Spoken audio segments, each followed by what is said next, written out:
Welcome to another episode of Third and Long. I'm Eric Armstead. Just got back home from a tough loss. Uh, Final score 31-17 against the Cincinnati Bengals. And it's our third loss in a row, which doesn't feel great. And then, allowing a team to come into our building and beat us also doesn't feel great. I felt good about the week. I felt good about getting back in front of our home crowd and our fans. I felt like we needed that energy. We needed, to be back home, being on two tough losses on the road in Cleveland and Minnesota. And so I felt like, let's get back home and let's get in front of our fans and get a win before the bye. And it didn't turn out that way. Um, Took another loss, obviously, in a bad fashion too, by two scores.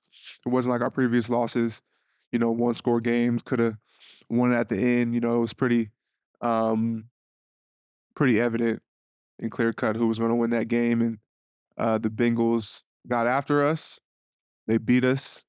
They were the better team today, and, I think that clearly showed. We look at all three phases. Defensively, we weren't good enough, obviously. Joe Burrow was on fire. Uh, he's obviously a great player. I think one of the highest paid players in the NFL. 28 for 32, over 300 yards passing. Very efficient game by him, and he really got after us. And what they do, how they were trying to attack us is obviously tough to stop. They've been a great team for these past few years, and really what they do is they come out and their formation, and they have a check with me system where it's a lot of RPOs, a lot of quick games. So they're coming out, they might motion, see if you're a man, see if you're in zone, um, see if you have 7 or 8 in the box, and then he's going to call the play from there. So whatever look they like, they'll go to their passing game if they like that look, or if they feel they have an advantage in the run game and we don't have enough in the box, they're just going to hand it off the ball. Um, and so, that's what they were doing to us, and they, did it efficiently. You know, with the offensive scheme like that, it is tough on the defense because you just can't, put 8 in the box and commit to the run because, they have advantages in the pass game. They obviously have tremendous quarterbacks, tremendous wide receivers as well too, and then you also can't just load the box on the run, and also too you just can't sit back and have a light box. They're just going to double your two interior players and be downhill. You know, get 4, 5 easy yards or more. So it's really a cat and mouse game that you have to play with the offense like that, mixing up your different um, runs, stunts, and different things you want to do on first and second down to create negative plays and get them, behind the sticks. And I think at times we did that. I think the thing I'm seeing with our defense right now is just a lack of consistency, and inconsistent play. I feel that is damaging us right now. Um, any given game, you can make a highlight of tremendous plays. Us executing at a high level, us doing it the right way, and then at times you can we don't look like a good defense, and so um, I think that that's the important thing for us is to find that consistency, that identity that we want to play with and stick with and go with, and repping that down in and down out, and owning that. and, executing that at a high level. So, um, I think for me, that's the main thing I see with our defense. I think we have tremendous players. I think we have tremendous coaching as well too, and it's just finding that consistency, uh, series by series. I think which we had early on in the season, and we've kind of lost, these past few weeks. Is that you know tying consecutive stops together? I feel like we have a great series, and then they go on a drive the next series, or um, start off slow and then play uh, later in the second half really well. So I think just having that totality of a dominant game like we were having early in the season is kind of where we've been lacking, and where we really need to refocus, regroup, and clean up and play better, and play more consistent.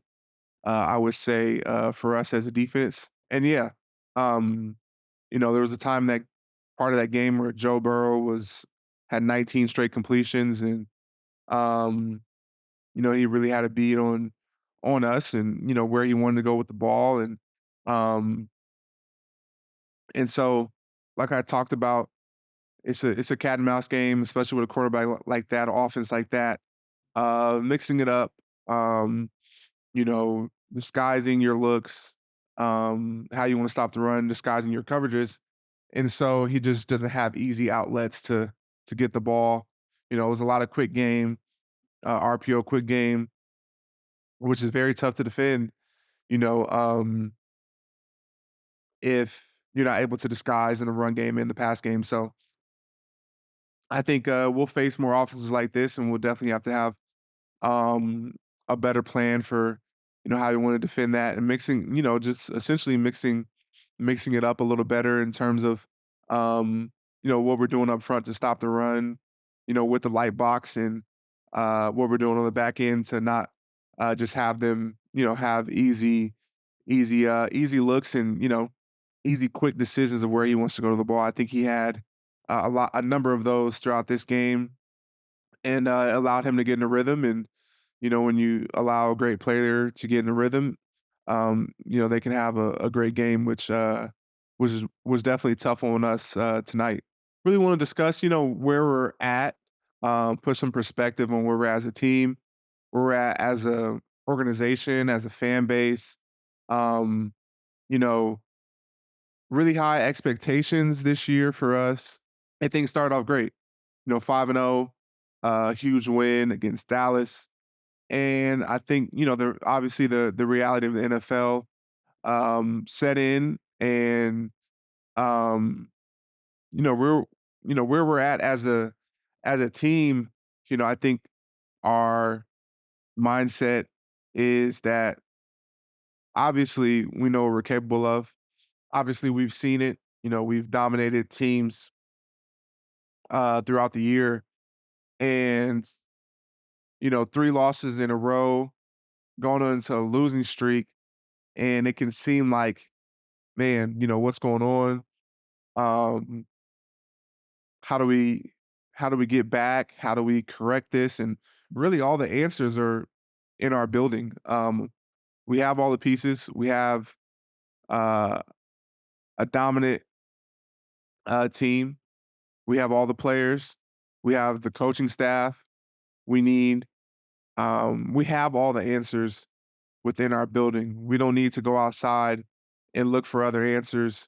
Bring in players, and we have all the answers in our building, and really it just boils down to execution, um, in finite moments of the game, and just playing better. I think we just haven't played well after getting off to a great start. We just haven't played well, and so um, putting things into perspective, I've been through a lot worse in the NFL.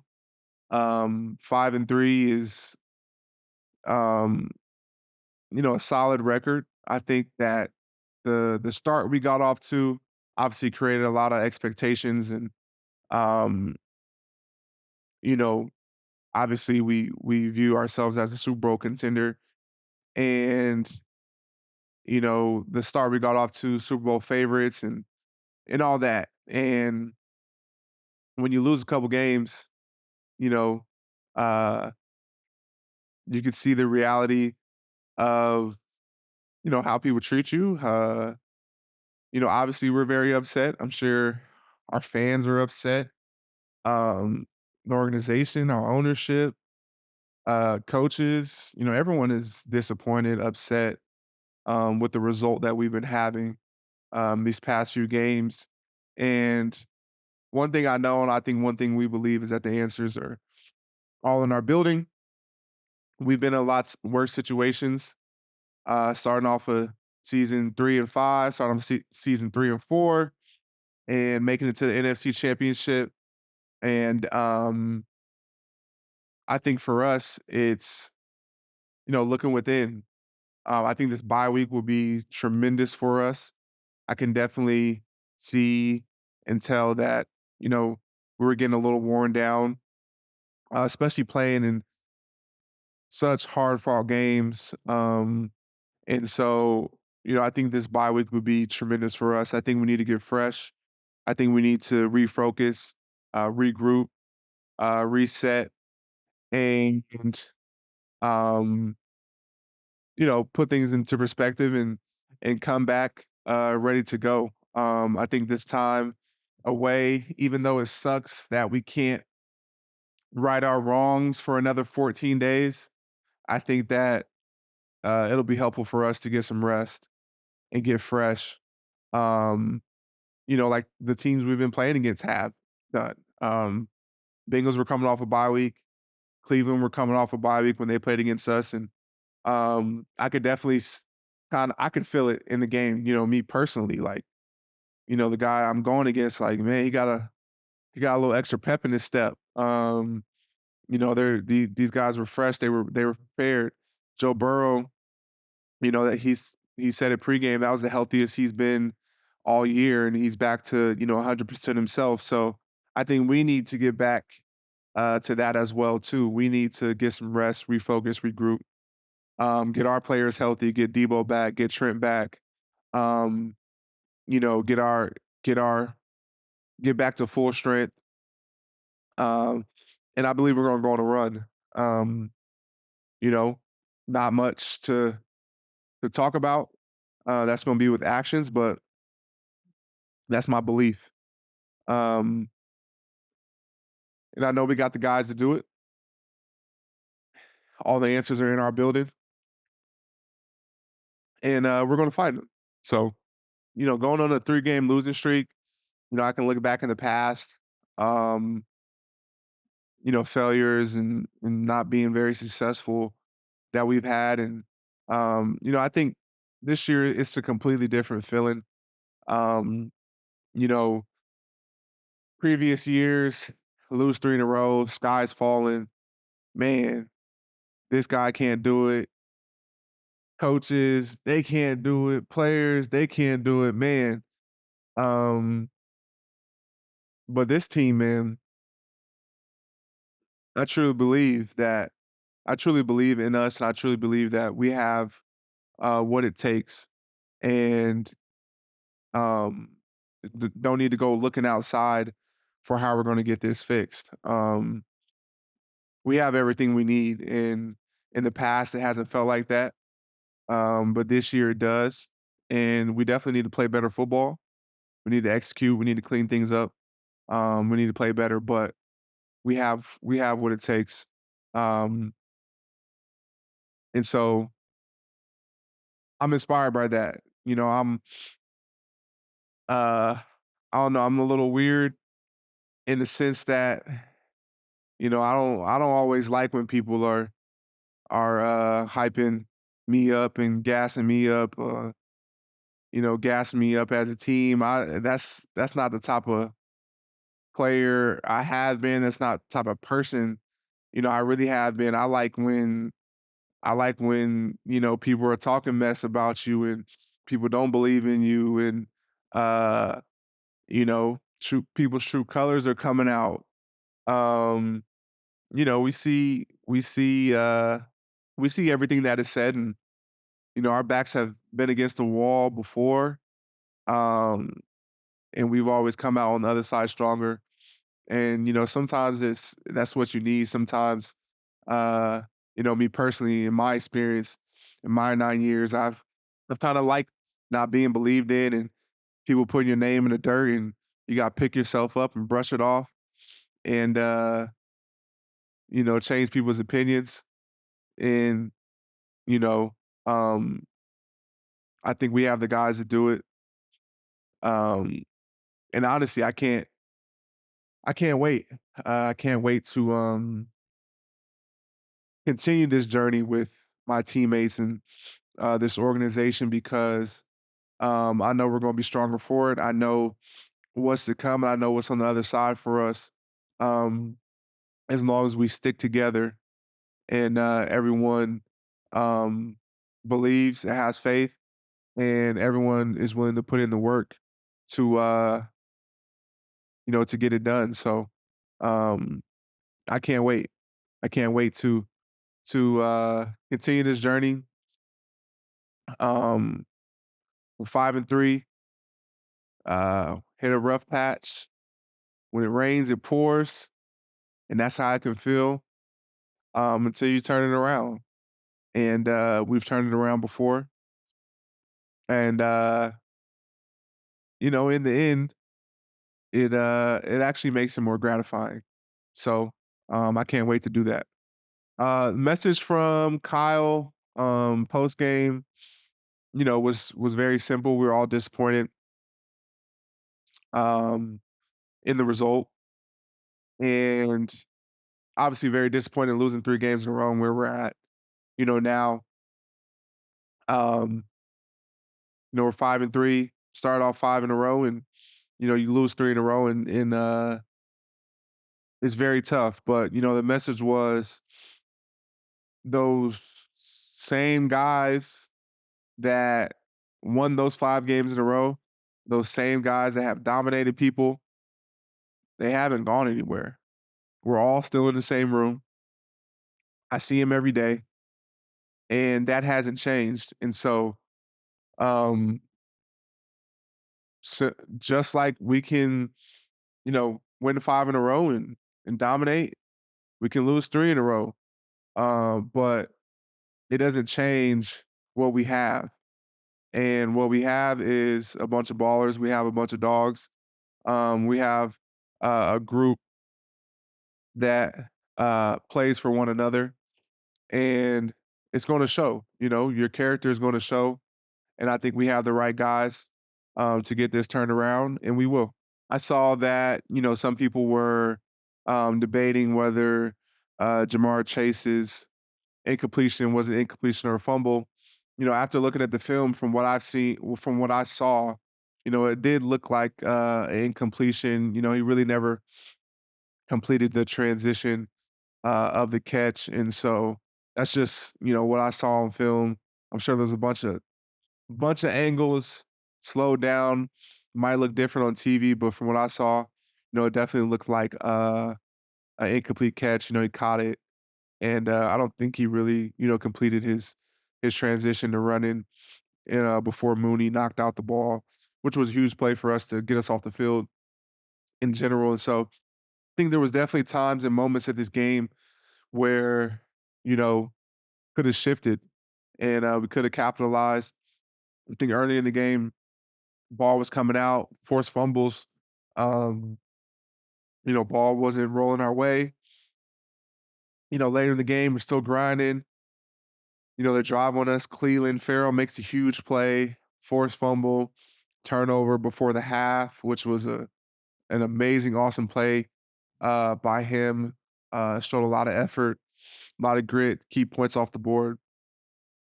And there's other opportunities throughout the game, to capitalize on, and um, the turnover battle. We lost the turnover battle, which I think was obviously imperative to this game. They had opportunity to score in the red zone. We got a turnover.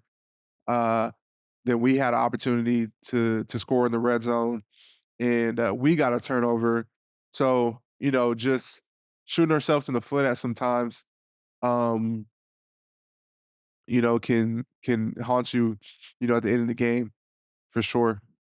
My mindset this game, I didn't feel like I had my best game against Minnesota last week, and so this game, was really emphasis for me to, what type of player am I? How do I respond? How do I bounce back? When my team needs me, and um, you know, this game was adversity in this game for me as well too, and I don't by any means feel like I had my best game. Uh, but getting 2 sacks definitely felt great. Um, you know, I feel like I have been rushing the passer pretty well throughout this year, and the sacks weren't coming, but they did today, and you know that definitely felt good. But early on in the game, I still am very hard on myself. I missed a sack on Joe Burrow early in the game, which would have got us off the field, and they ended up scoring on that drive. And in that moment, what am I thinking? I just didn't have what I consider a good game.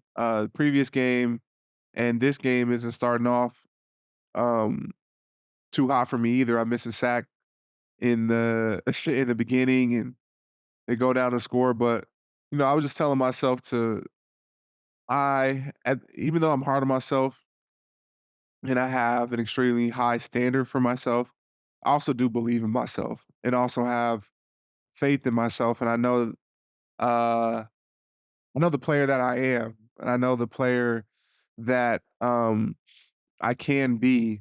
And I'm always striving to be better, always striving to improve my game. But I know the player that I am, and I know what I bring, to the game. And in a situation like that, coming off a not so good game and missing a sack early in the game, it's easy to get down on yourself. It's easy to start doubting. Um, but even though I'm hard on myself, I have a tremendous amount of faith in myself and belief in myself. And I turned the page. Um, you know, dwelling on a play like that isn't gonna in any way help the rest of the game. And so I had to turn the page real quick, continue, refocus, relock in, um, continue to have faith in myself as a player. And my team needed me in in a huge way, and I always feel that responsibility that my team needs me, and so it was an opportunity, or wasn't a moment I could sit and dwell on a play like that. I had to turn the next page and try to go do everything I could to make more plays in that game. And so getting those 2 sacks were definitely a great feeling. First one uh, was an assist um, by Dre Greenlaw. We had a great play that Coach Wilkes called. Um, we ran a pick stunt, and Dre freed me up. And um, second one, later in the game, had a pretty good rush on the guard. Bosa had a good rush off the edge, got the quarterback off his spot. We always have to rush together.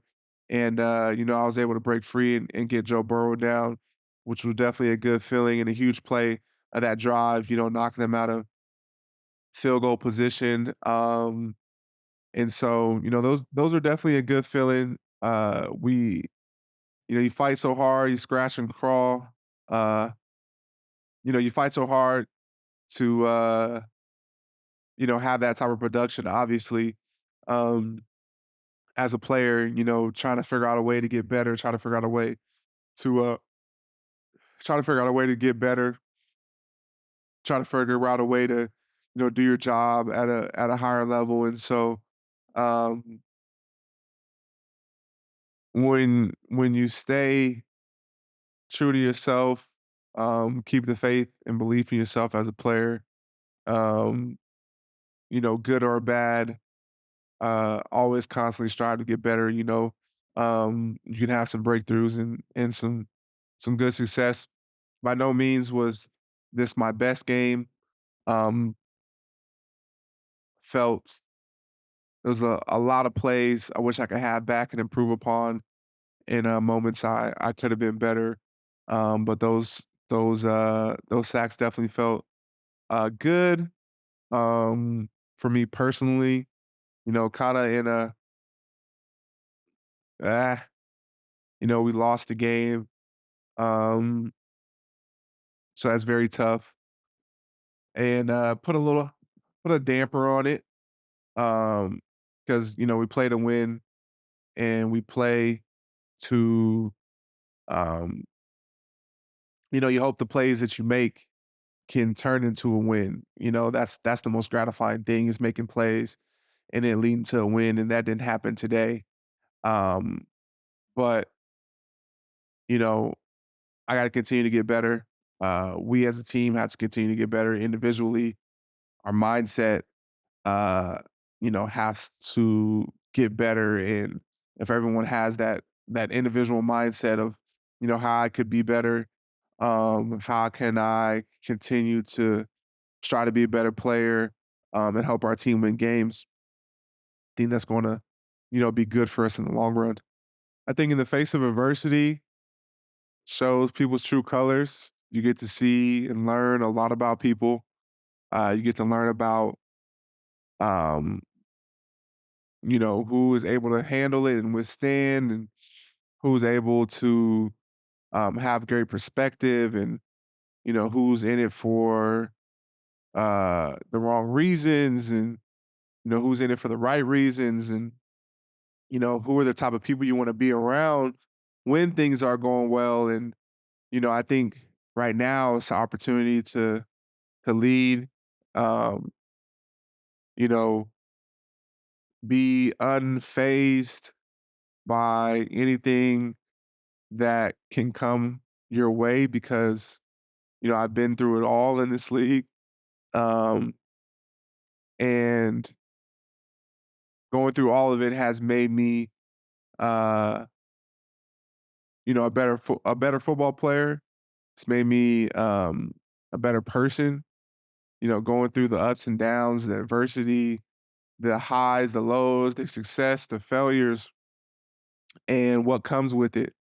Um, being critiqued, uh, you know, at a at a being critiqued at a huge scale, having to perform under pressure, um, handling success and not allowing it to make you complacent, and handling failures and still believing in yourself, and overcoming that, and fighting through pain, and all these things that come with this great life that we have an opportunity to live and play in the NFL.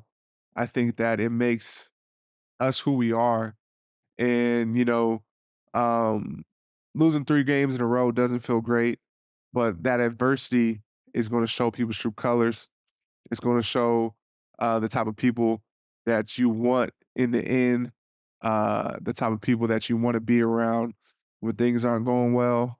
Um, and so, I know we have a bunch of guys that are going to respond well, and we have a bunch of guys that you do want to be around in these situations, and we've overcome them before, and we will do it again. On the self scout portion of the show, I have a few plays I want to break down, show you guys what happened, um, show you guys some good things, some things to improve upon. Take you to first play I want to break down is play 36, which I feel was one of the biggest plays in the game. Uh, since he has the ball um, since he has the ball on our 3-yard line, and they're going in to score right before the half. Um, and right here, what they run an RPO, and uh they run an RPO action with a tight end bubble screen. And right here, Isaiah does a great job setting the edge.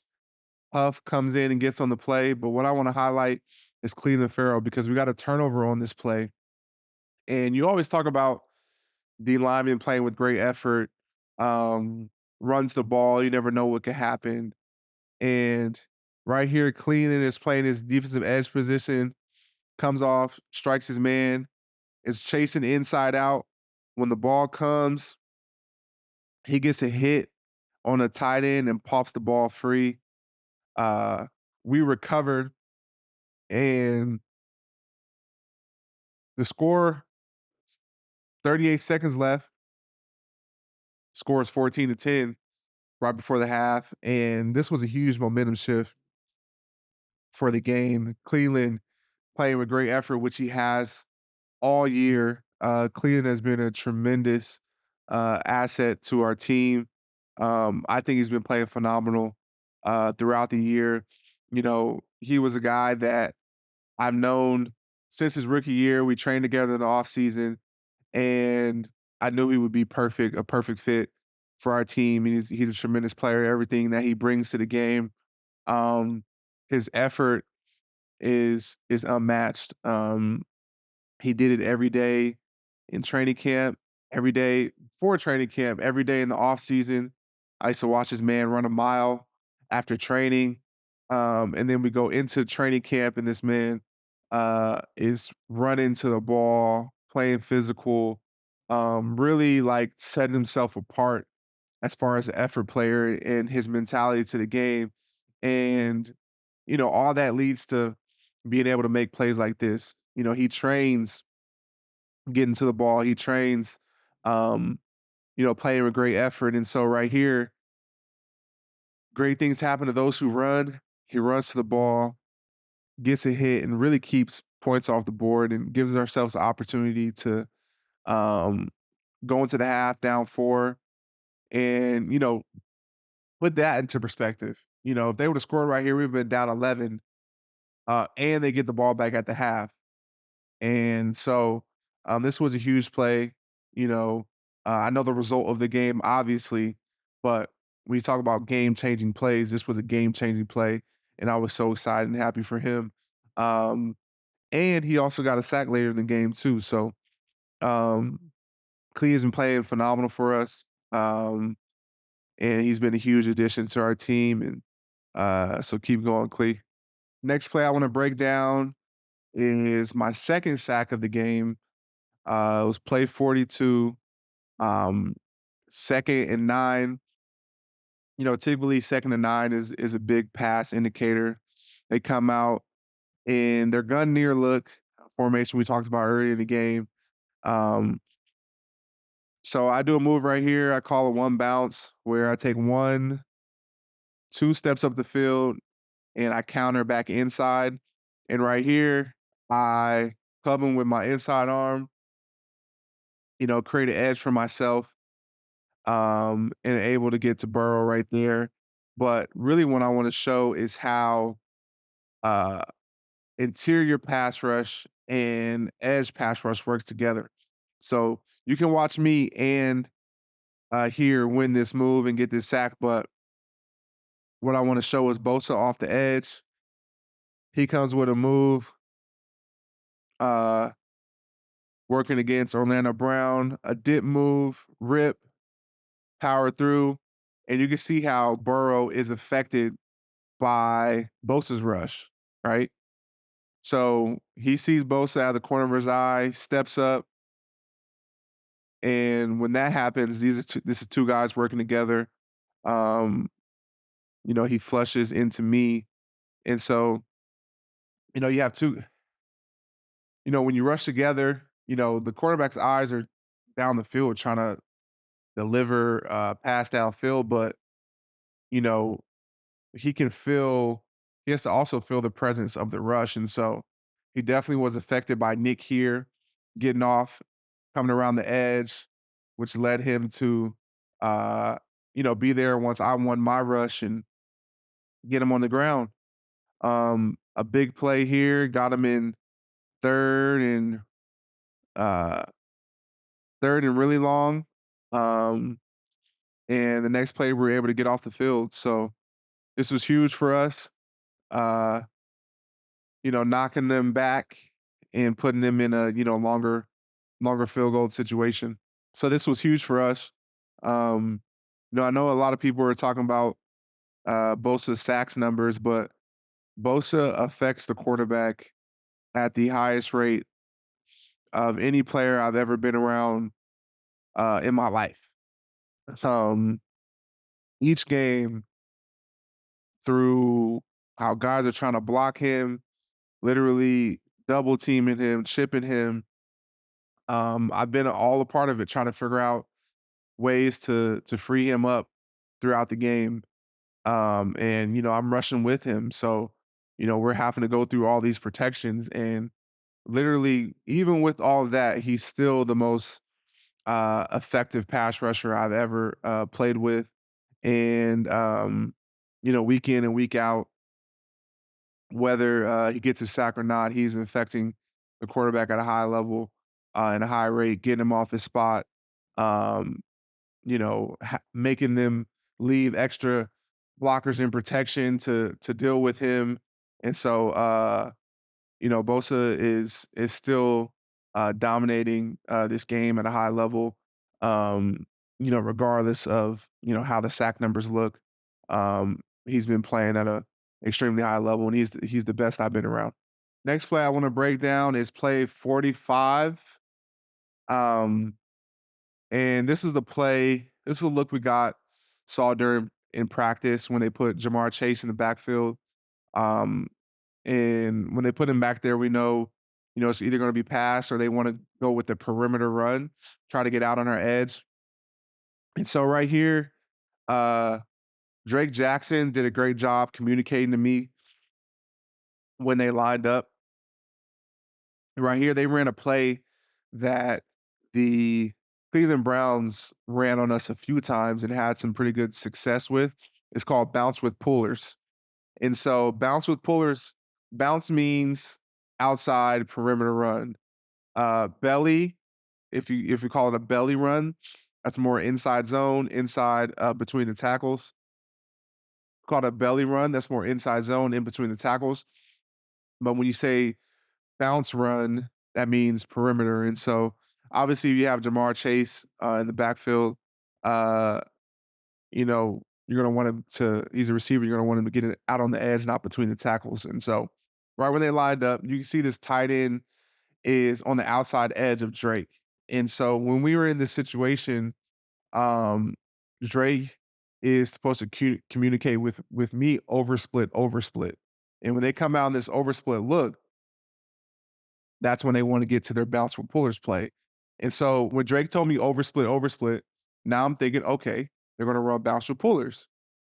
And then it really confirmed it for me when Joe Mixon motioned out of the backfield. Now, when he motioned out of the backfield, I'm like, okay, Jamar Chase is on the opposite side of me. The zone run is going to come to me. Drake gave me the oversplit call. You know, I know when he's back there, it's perimeter run. So everything is aligning. Everything is aligning. Oversplit call, Jamar Chase in the backfield. Oh, Joe Mixon just motioned out. Man, this got to be the play. And so what I did, as you can see, bouncer pullers is they're trying to block down on the end. They're trying to block down on the three technique, which is me in this situation. And they want to get the guard and the center out and around and on to our second level. And what Drake did first really stopped this play, right? So when they want to get bouncer pullers, we're taught to get edge. We're taught to get up the field, get penetration. And what Drake does right here is he gets so far up the field, he takes 3 people with him. He takes the guard trying to get around, the center trying to get around, and now Jamar Chase has to try to run all the way around all those bodies. And now you go back to me. Once Drake gave me the oversplit call, I see Jamar Chase away. I'm like, all right, they're running bouncer pullers. Um, I'm like, okay, I'm gonna just play the play and swim outside. the tackle and try to get up the field and get a TFL. And uh, right here, Jamar Chase sees me. Drake really started off this play well by taking up 3 people. I swim outside of the tackle, and Jamar Chase right there chasing him. And now those 2 people that Drake, uh, really, took up was the guard and the center. Those were the people who were supposed to block Isaiah Oliver and Fred. So since Drake got great penetration, took all those 3 up, now we have free runners. And, with what I'm doing of terms of just playing the play and going around the tackle because I know what play it is, now we have 3 free hitters, and Jamar Chase really has nowhere to go. Isaiah Oliver cleans him up, gets a TFL, big play, which leads to a 3rd and 13, which we wanna be. Got back in the 3rd and long. So that was a huge play. That was a situation where guys are recognizing what we're seeing on film, guys are communicating it, and guys are playing what they see. Thank you for enjoying another episode of Third and Long. Like I said before, these episodes are therapeutic for me to, um, clear out all the thoughts I have going on through my head after a game, and really be able to talk it down and really be able to talk about it and break it down, and show you guys what happened out there, talk about what happened, and so I can flush it, and also learn from it. It's great. I feel like it's a new learning tool for me to be able to teach you guys things, um, because that's a deeper understanding and a deeper level that I'm able to take my game. You know, it's one thing to be able to, go out there and do something, but if I can teach you guys how and why I'm doing it and how I got it done, that just is solidified in me, how well I understand my job and what I have to do. And so if I could teach it to you, that just takes my understanding to even a deeper level. So I love having this opportunity to go through these games with you guys, and thank you for watching. Thank you for your support. We're going to need it, and you know we done been through a lot together. If you're a Niner faithful, we done been through a lot together.